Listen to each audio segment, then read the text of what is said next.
আল্লাহ পাক মানুষকে তৈরি করার সময় তার আশাটা ছিল মানুষ আল্লাহ পাকের প্রতিনিধিত্ব করবে কোথায়? পৃথিবীতে। এখন প্রতিনিধি শব্দটার মানে কি? অনেক সময় আমি অনেক চিন্তা করেছি যে প্রতিনিধি শব্দটার মানে কি। এটার অর্থ এরকম হতে পারে যে আপনি হয়তো কোনো একটা অর্গানাইজেশনে খুব ইম্পর্টেন্ট কাজ করেন, অথবা কোনো মেশিনের পরিচালনা করেন, খুব ইম্পর্টেন্ট কাজ করেন। একদিন সকালে দেখলেন যে আপনি খুবই অসুস্থ, আপনি যেতে পারছেন না, কিন্তু কাজটা করতেই হবে। তখন অল্টারনেট লোককে পাঠিয়ে দিলেন যে সেই কাজটা করে দেবে। তখন সে দ্বিতীয় ব্যক্তি প্রথম ব্যক্তির প্রতিনিধিত্ব করল, রাইট? তো আমরা আরেকটু সহজ করে যদি বলি, ধরেন আপনার ড্রাইভার আছে, আগামীকাল সকালে আপনার খুবই ইম্পর্টেন্ট একটা মিটিং আছে। সকালবেলা ড্রাইভার সাহেব ফোন করে বললেন যে আমার খুব জ্বর, আমি আসতে পারছি না। তখন ড্রাইভার সাহেব আরেকজন ড্রাইভারকে পাঠিয়ে দিলেন যে আপনাকে নিয়ে যাবে। তারপরেও প্রধান ব্যক্তির সংখ্যা কাটছে না, সে কেমনভাবে চালায়, অ্যাক্সিডেন্ট করে কিনা, ঠিকমতো আসতে পারে কিনা।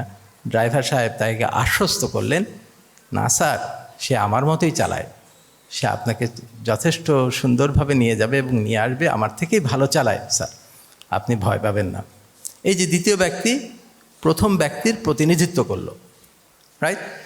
তো আমাদেরকে আল্লাহ পাক তাহলে দ্বিতীয় ব্যক্তি কিভাবে কাজ করবে? প্রথম ব্যক্তির মতো করে কাজ করবে। তা আল্লাহ পাক মানুষকে তৈরি করলেন আল্লাহ পাকের প্রতিনিধিত্ব করার জন্য পৃথিবীতে, রাইট? তো আল্লাহ পাক কীভাবে কাজ করেন? আল্লাহ পাকের কাজ করা খুবই সহজ। কোরআন শরীফে অনেক জায়গায় বলা আছে আল্লাহ পাক কোনো কিছু করতে ইচ্ছা করলে শুধু কুন ফায়াকুন বলেন, সেটা সুন্দরভাবে সুচারুভাবে হয়ে যায়।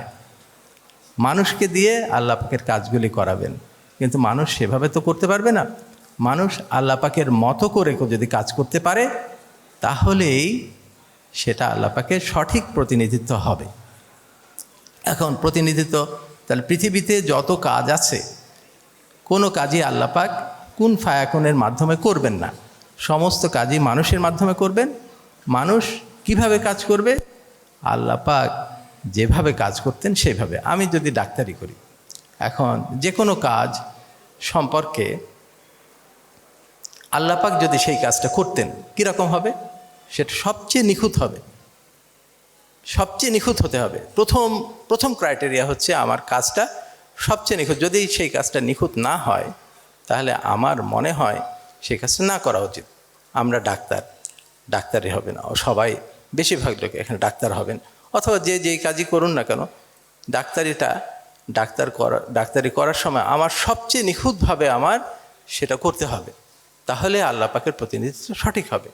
শুধু তাই নয়, যখন আমি ডাক্তারি করব কিংবা অন্য যে কোনো কাজ করব, সেই কাজের ভিতরে আমার কি থাকা যাবে না? এই জায়গায় কোনো ফাঁকি থাকা যাবে না, কোনো ভেজাল থাকা যাবে না, কোনো পরিশ্রমের ঘাটতি থাকা যাবে না, কোনো একাগ্রতার ঘাটতি থাকা যাবে না। যখন সেই কাজটা ডেলিভারি করব, ওজনে সঠিক দিতে হবে, কোনো প্রতারণা করা যাবে না, সততার সাথে করতে হবে, লোভের সাথে করা যাবে না, আমি এহসানের সাথে করতে হবে, আমার করুণার সাথে করতে হবে, দয়ার সাথে করতে হবে। আল্লাহ পাকের যতগুলা গুণ আছে, সবগুলি গুণ আমার ভিতরে যখন নিয়ে আসব, আমার সেই কাজটা মনে হয় আল্লাহ পাকের কাছাকাছি হবে। সম্ভব না একদম একই রকম করা, কিন্তু আল্লাহ পাকের কাছাকাছি হবে। দলিল কি? আল্লাহ পাক নিজে কোরআন শরীফে বলছেন, তোমরা আল্লাহর রং গ্রহণ করো। কেন বলছেন? কারণ এইগুলাই আল্লাহ পাকের যতগুলি নাম রয়েছে, বেশিরভাগ যেগুলি গুণাবলীর নাম, সেই নামগুলি আত্মস্থ করা দরকার। একটা হাদিসে আছে, আল্লাহ পাকের 99টা নাম যদি কেউ মুখস্থ করে এবং আত্মস্থ করে, তাহলে সে বিনা হিসাবে জান্নাত যাবে। আর এক জায়গায় বলা আছে, যদি কেউ এইভাবে কাজ করতে থাকে, প্র্যাকটিস করতে হবে, প্র্যাকটিস করতে করতে তাহলে পরে এটা আত্মস্থ করা সম্ভব হয়। যদি কেউ এইভাবে কাজ করতে থাকে, তার সমস্ত কাজ আল্লাহ পাকের মতো হয়ে যায়। তার সম্পর্কে আল্লাহ পাক বলতেছেন, একটা হাদিসে কুদসিতে এরকম আছে, আল্লাহ পাক নিজে বলছেন, আমি তখন তার চোখ হয়ে যায় যা দ্বারা সে দেখে, আমি তখন তার হাত হয়ে যায় যা দ্বারা সে ধরে, আমি তখন তার পা হয়ে যায় যা দ্বারা সে চলে, মনে হয় আল্লাহ পাক তার ভিতরে বসে পড়েছেন। এইভাবে করতে পারলে আমাদের কাজগুলা মনে হয় সৎ কাজ হিসাবে কবুল হবে। হ্যাঁ, আমলে সলে করা সম্ভব হবে। আমরা ডাক্তারি করি, ডাক্তারি করার সময় আমার কাজটা যাতে সবচেয়ে নিখুঁত হয়, কারণ আল্লাহ পাক আরেকটা হাদিসে আছে, আল্লাহ পাক নিখুঁত কাজ পছন্দ করেন। কারণ ওইটাই যে সব কিছুই আল্লাহ পাকের মতো করে করতে হবে। আমি যে পড়াশোনা করছি, খুব নিখুঁতভাবে পড়াশোনা করা দরকার। আমি যে ট্রেনিং করছি, খুব নিখুঁতভাবে করতে হবে। আমি যে কাজ করছি, যখন আমার যে কাজটা করব, খুব নিখুঁতভাবে, খুব আন্তরিকতা, খুব নিষ্ঠার সাথে করতে হবে। সবগুলি যখন একত্রিত হবে, তখন সেটা নিখুঁতভাবে হবে। ঠিক আছে? আচ্ছা, এই নিখুঁতভাবে কাজ করা এবং এই আল্লাহ পাকের সমস্ত গুণাবলী সহ কাজ করা দ্বারা আমার কাজটা মনে হয় আমলে সলেহ হওয়া সম্ভব। রাইট? যে আমি যখন এহসানের সাথে, করুণার সাথে, দয়ার সাথে, এবং ওজন ঠিক আছে, মাপে ঠিক আছে, দাম বেশি নিচ্ছি না, এগুলি সব মিলিয়ে যখন কাজ করব, তখন এটা নিখুঁত কাজ কিন্তু অনেকেই করে থাকেন। ইহুদি নাসারারাও কিন্তু নিখুঁত কাজ করে থাকেন। ঠিক আছে? কিন্তু মুসলমানের নিখুঁত কাজের উদ্দেশ্য কী হবে? উদ্দেশ্য হবে ভিন্ন। ইহুদি নাসারাদের নিখুঁত কাজের উদ্দেশ্য হলো তার ক্লায়েন্ট বেশি হবে, তার ব্যবসা বাড়বে, তার সম্মান বাড়বে, তার ক্ষমতা বাড়বে। কিন্তু মুসলমানের উদ্দেশ্য হতে হবে আল্লাহকে রাজি খুশি করা, আমাকে পরকাল পেতে হবে, তাই না? তো এই উদ্দেশ্যে যদি করে কেউ, তাহলে কি হবে? কোরআন শরীফে অনেক জায়গায় আমলে সলের আগে সব জায়গায় ঈমান যুক্ত করা আছে। যে ব্যক্তি ঈমানের সাথে আমলে সালেহ করবে, তারপরে অধিকাংশ জায়গায় আর কোনো ক্রাইটেরিয়া বা রাখা হয়নি, তাকে জান্নাতের কথা বলা হয়েছে। কাজেই আমলে সালেহ খুবই ইম্পর্টেন্ট। আচ্ছা, আমলে সালেহ কেন এত ইম্পর্টেন্ট? কোরআন শরীফ কিন্তু অনেক জায়গায় আমলে সালেহ সম্পর্কে কথা বলা আছে। তো কেন ইম্পর্টেন্ট? কারণ আমলে সালেহ দ্বারা মানুষকে জাজ করা যায়। আপনি কেমন? আপনি কি ফাঁকি দেন কিনা? আপনি কি ভেজাল মিশান কিনা? আপনি কি ওজনে ঠিক দেন কিনা? আপনি কি দাম বেশি রাখেন কিনা? আপনি কি প্রতারণা করেন কিনা? আপনি কি মানুষকে ঠকান কিনা? এই যে অনেক জিনিস, আপনি কি দয়া করেন কিনা? আপনি কি এহসান করেন কিনা? অনেকগুলি পয়েন্ট আপনাকে বিচার করা যায়। সেই জন্যই মনে হয় আমলে সলেহ ইম্পর্টেন্ট। কেমন? আমরা পরীক্ষার সময় দেখি এখানে অনেকেই স্টুডেন্ট আছেন, অনেকেই টিচারও আছেন, আমাদের শ্রদ্ধেয় শিক্ষক মণ্ডলী আছেন। তারা যখন ভাইবা নেয়, যেই কোশ্চেন, অথবা আমরা যে রিটেন পরীক্ষা দেই, যেই কোশ্চেনে অনেক জিনিস জাজ করা যায়, সেই কোশ্চেনে মার্কস বেশি থাকে। ধরেন একটা প্রশ্ন থাকলো যে একটা মানুষ জন্ডিস নিয়ে আসছে, বমি করছে, কি কি হতে পারে, তার কি কি ইনভেস্টিগেশন করবা, কি কি পরীক্ষা নিরীক্ষা করবা, এই ধরনের কোশ্চেনে মার্কস কিন্তু অনেক বেশি থাকে। কি ম্যানেজ করবা, কি কি ডিডি হতে পারে, এই ধরনের কোশ্চেনে মার্কস 20-25 থাকে। আর একটা কোশ্চেন শুধু ডেফিনেশন এবং ক্লাসিফিকেশন 5 মার্ক থাকে, অনেক কম মার্কস থাকে। কেমন?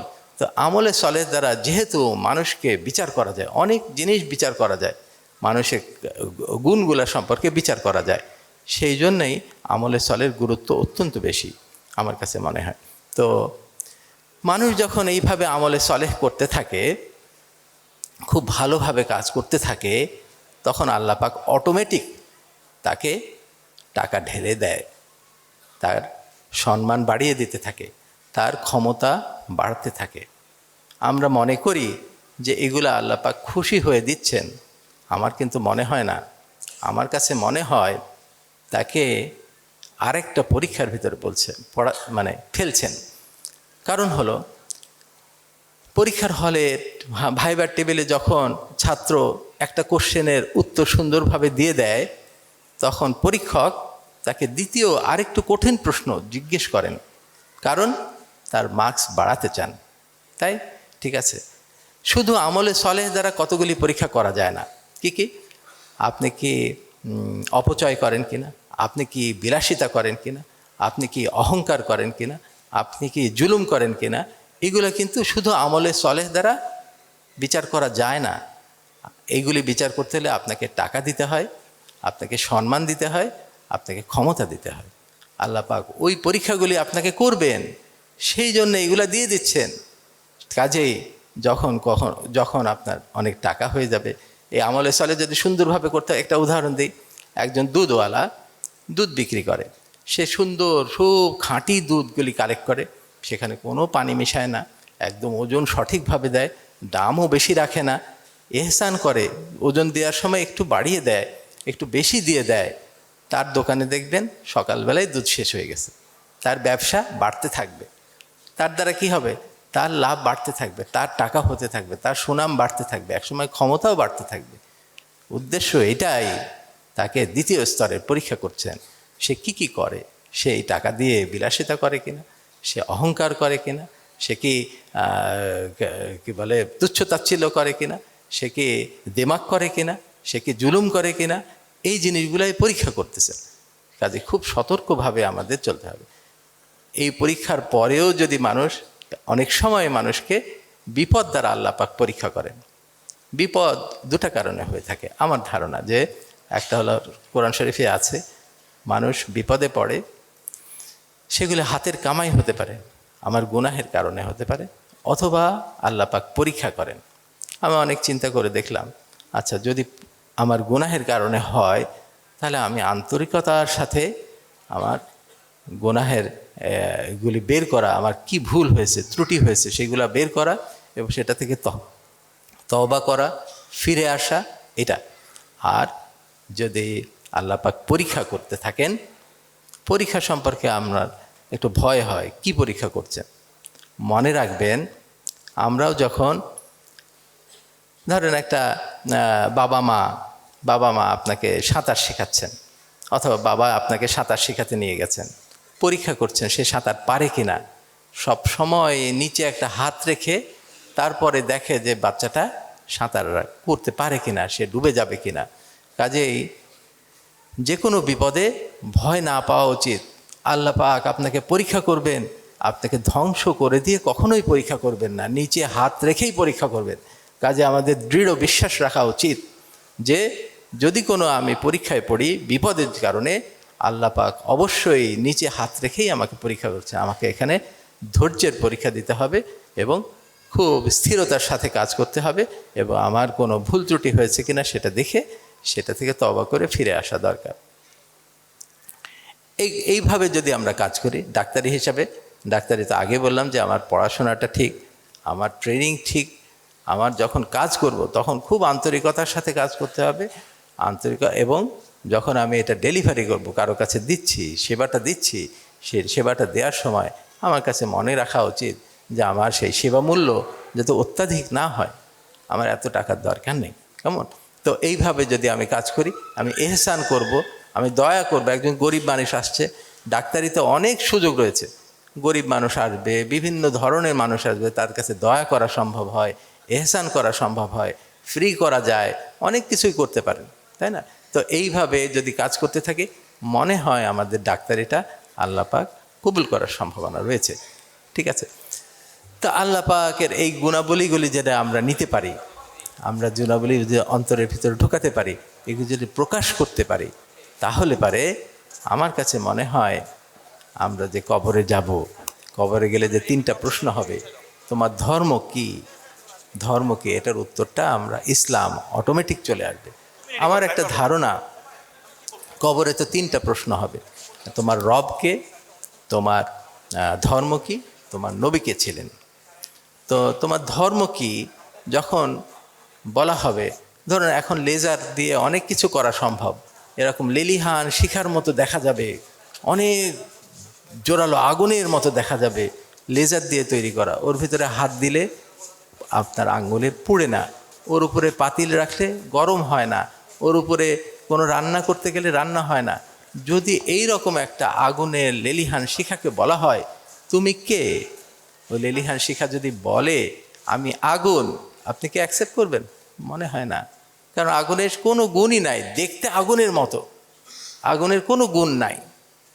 সেই রকম যখন আমাকে কবরে প্রশ্ন করা হবে তোমার ধর্ম কি ছিল, ইসলাম, যতই আমি বুক ফাটাই বলি না কেন ইসলাম, আমার ভিতরে যদি গুণগুলি না থাকে, যতই আমার দাড়ি থাকুক না কেন, যতই আমার কপালে দাগ থাকুক না কেন, যতই আমি হজ করি না কেন, আমার ইসলাম অ্যাকসেপ্টেড হবে না, মুনকার নাকির অ্যাকসেপ্ট করবেন না যতক্ষণ পর্যন্ত আল্লাহ পাকের সমস্ত গুণাবলী আমার ভিতরে না আসে, আমার ভিতরে প্রকাশ না পায়। আমার কাছে মনে হয় যদি আল্লাহর গুণগুলি ভেতরে নিয়ে আসা যায় তাহলে আমার দ্বিতীয় প্রশ্ন পাড়ার সম্ভাবনা। প্রথম প্রশ্ন নিয়ে আমি অনেক চিন্তা করেছি রবকে। রব মানে হলো পালনকর্তা। পালন শব্দটা আমাদের বাংলাতে একটু কম ব্যবহার করা হয়, শুধুমাত্র ছোট বাচ্চাদের লালন পালন করে মা বাবা, এই জায়গায় চিন্তা করা যায়। একটা ছোট বাচ্চাকে যেভাবে মা পালন করে, আমাদের পালনকর্তা আল্লাহ পাক, আমি যদি আল্লাহ পাককে সেইভাবে চিন্তা করতে পারি, সেইভাবে মানে অ্যাকসেপ্ট করতে পারি, যে তাহলে মনে হয় পালনকর্তা কে, সব কিছু ওই সেই উত্তরটা আমরা পারবো। একটা ছোট বাচ্চা তার সমস্ত কিছুর জন্য মায়ের উপর নির্ভরশীল থাকে, রাইট? সে খাওয়া দাওয়া, আশ্রয়, যে ভয় পায় যখন সে মায়ের কোলে লুকায় পড়ে, এত নিরাপদ আশ্রয় মনে করে মায়ের কোলকে। আমরা আল্লাহ পাকের আশ্রয়কে যদি সেইভাবে মনে করতে পারি তাহলে আমার কাছে মনে হয় প্রথম প্রশ্নের উত্তর পারা সম্ভব হবে। তৃতীয় প্রশ্ন আমার কাছে মনে হয় সহজ হবে। আজকের যে প্রোগ্রাম সিরাত, আমরা যারা মুসলমান, অধিকাংশ মুসলমান রাসূল পাক সাল্লাল্লাহু আলাইহি সাল্লামকে আমাদের প্রিয় নবী হিসাবে কিন্তু অ্যাকসেপ্ট করি, আন্তরিকতার সাথে কিন্তু আমরা দরুদ পড়ে থাকি। কাজেই সেই আগেকার আমলের মতো নূহ আলাইহিস সালামের কওম, লূত আলাইহিস সালাম কওম,